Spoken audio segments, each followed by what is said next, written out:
আপনি কারোর ভালো করতে চাইলে বা কারোর উপকার করতে চাইলেই যে উপকার করতে পারবেন এমনটা কিন্তু কখনো নয়।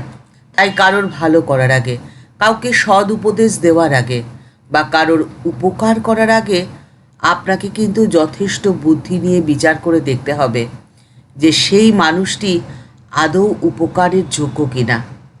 অপাত্রে দান হয়ে গেলে সে কিন্তু বিষম ভয়ঙ্কর জিনিস।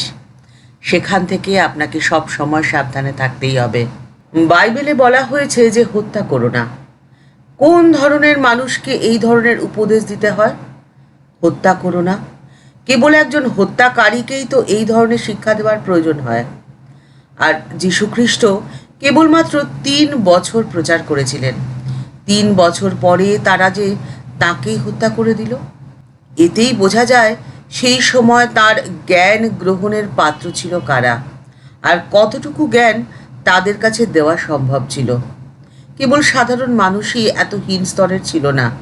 তার সব থেকে ভালো শিষ্যদের মধ্যে একজন তাকে মাত্র 30টি রূপোর টাকার বিনিময়ে বিক্রি করে দেয়। আর অপর আরেকজন শিষ্য বিচার কক্ষে গিয়ে তার পক্ষে কথা না বলে তাকে আগে কোথাও দেখেছে বলেই অস্বীকার করলো।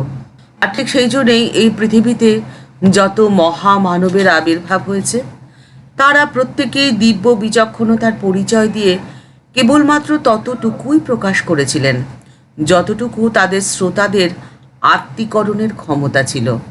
আর ঠাকুর শ্রী রামকৃষ্ণ পরমহংসদেব গুরুত্ব দিয়েছিলেন আধারের। মানুষের অভ্যন্তরের আধারকে তিনি যাচাই না করে কখনো তাকে গ্রহণ করতেন না। আর ঠিক সেইভাবেই কারোর উপকার করার আগে আপনাকে কিন্তু যথেষ্ট বুদ্ধি নিয়ে বিচার করে দেখতে হবে যে যার উপকার করতে যাচ্ছেন, যার ভালো আপনি করতে যাচ্ছেন, সে কি আদৌ তা গ্রহণ করার উপযুক্ত।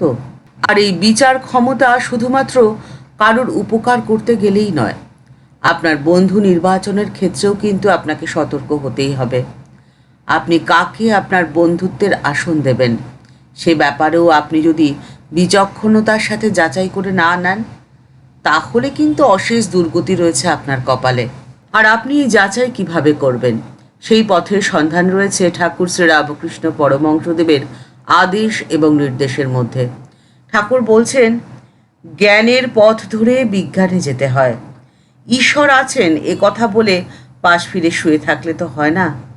তরোয়াল রয়েছে খাপে, আছে তো রয়েছে, কিন্তু যদি সেই তরোয়ালকে ব্যবহার না করো তাহলে তো তা মরচে পড়ে ভোঁতা হয়ে যাবে।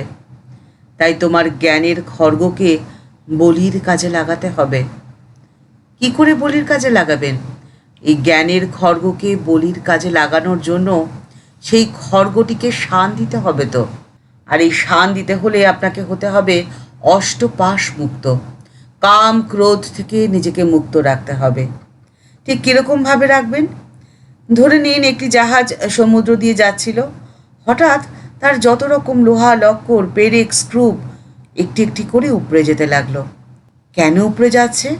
না কাছেই রয়েছে একটি চুম্বকের পাহাড়, আর সেই চুম্বকের পাহাড়ের আকর্ষণে জাহাজের যত লোহা লক্কর পেরেক স্ক্রু একটি একটি করে সব আলগা হয়ে খুলে যেতে লাগলো। আর ঈশ্বর হলেন সেই চুম্বকের পাহাড়। তার আকর্ষণী শক্তি অসীম। তার আকর্ষণী শক্তির প্রভাবে মনের যত রকম লোহা লক্কর পেরেক স্ক্রু রয়েছে একটি একটি করে সমস্ত কিছু উপড়ে যায়। মনের সমস্ত বাঁধন আলগা হয়ে যায়। কাম ক্রোধ লোভ মোহ সমস্ত রকম বন্ধন থেকে ধীরে ধীরে মুক্ত হয়ে যাওয়া যায়। ঈশ্বরের আকর্ষণী শক্তি এত বিশাল এত বৃহৎ যে তাকে যিনি পান তার সমস্ত কাম ক্রোধ দগ্ধ হয়ে যায়। ভেতরে হয় একেবারে উলট পালট।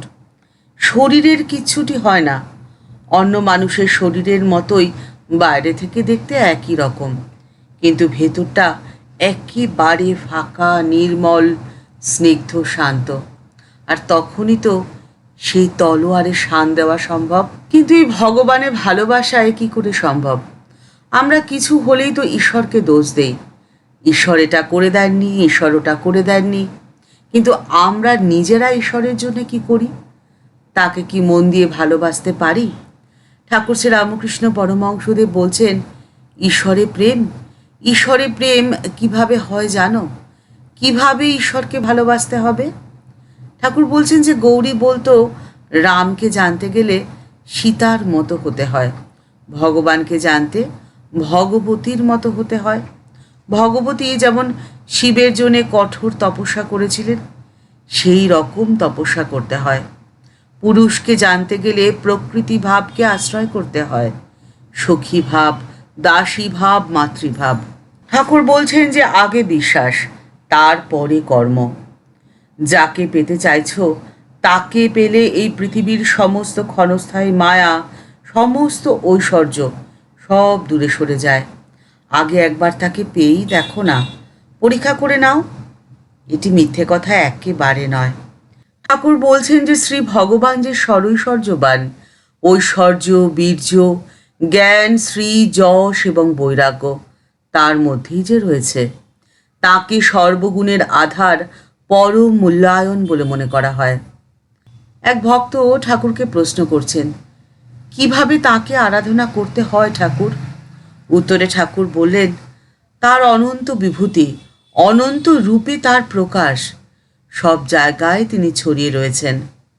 ঠাকুর বলছে যে দেখো, আলো তো সব জায়গায় পড়ে, কিন্তু পরিষ্কার ধাতুর পাত্রে যদি আলো পড়ে তবে তো ও তা ঝলমলিয়ে ওঠে। ঠিক একইভাবে ভগবান সব জায়গায় উপস্থিত থেকেও কোথাও কোথাও বিশেষভাবে প্রকাশিত হন। আর এই বিশেষ মানুষ হলো অষ্টপাশ মুক্ত নির্মল মানুষ। ঠাকুর সেই ভক্তকে বলছেন যে দেখো, জলে তিনি রসস্বরূপ, শশী সূর্যে তিনি জ্যোতিরূপে প্রকাশিত, অগ্নিতে তেজ রূপে প্রকাশিত, বুদ্ধিমানের বুদ্ধিরূপে প্রকাশিত। এই তালিকা যে বিশাল লম্বা। তিনি বেদের মধ্যে সামবেদ, শব্দের মধ্যে ওঙ্কার, গাছেদের মধ্যে অশ্বত্থ গাছ, সাপের মধ্যে বাসুকি, বিদ্যার মধ্যে আধ্যাত্মবিদ্যা। যে সমস্ত গুণ থাকার জন্যে মানুষ শ্রেষ্ঠ বলে বিবেচিত হয়, তাদের মধ্যে ঈশ্বরের প্রকাশ রয়েছে। যেমন শাসকদের মধ্যে তিনি দণ্ডরূপে প্রকাশিত, জিজ্ঞাসুদের মধ্যে তিনি নীতিবোধ রূপে প্রকাশিত, গোপনীয় বিষয়ের মধ্যে তিনি মৌনতা রূপে প্রকাশিত, জ্ঞানীজনের মধ্যে তিনি জ্ঞান রূপে প্রকাশিত। আবার যদি প্রকৃতির দিকে তাকিয়ে দেখি, তাহলে মাসেদের মধ্যে তিনি অগ্রহায়ণ মাসে প্রকাশিত, আর ঋতুর মধ্যে তিনি ঋতুরাজ বসন্ত রূপে প্রকাশিত। তাই ঈশ্বরের প্রকাশ কোথায় নেই, সর্বত্র যে তাঁরই বিভূতি, তাঁরই রূপ। তিনি ভক্তের ভগবান। তিনি দুষ্টের দমন যেমন করেন, ঠিক একইভাবে শিষ্টের পালনও করেন। তাই আপনার বুদ্ধিকে শান দিয়ে আপনি বিচক্ষণতার সাথে যদি জীবন যাপন করতে পারেন, তাহলে আপনার জীবন হবে আনন্দময়। ঠাকুর মাও স্বামীজির চরণে প্রণাম জানিয়ে আজকের পর্ব এই পর্যন্তই। দেখা হচ্ছে পরের পর্বে। পর্বটি ভালো লাগলে লাইক বাটনটি প্রেস করে দিতে পারেন। আর এই চ্যানেলটিতে নতুন এসে থাকলে চ্যানেলটিকে সাবস্ক্রাইব করে বেল বাটনটি ক্লিক করে দিয়ে অল বাটনটিতে ক্লিক করে দিন। আর যদি ইতিমধ্যেই চ্যানেলটি সাবস্ক্রাইব করে থাকেন, তাহলে আপনাকে জানাই অসংখ্য ধন্যবাদ, ভালোবাসা ও প্রণাম। দেখা হচ্ছে পরের পর্বে। ভালো থাকবেন। নমস্কার।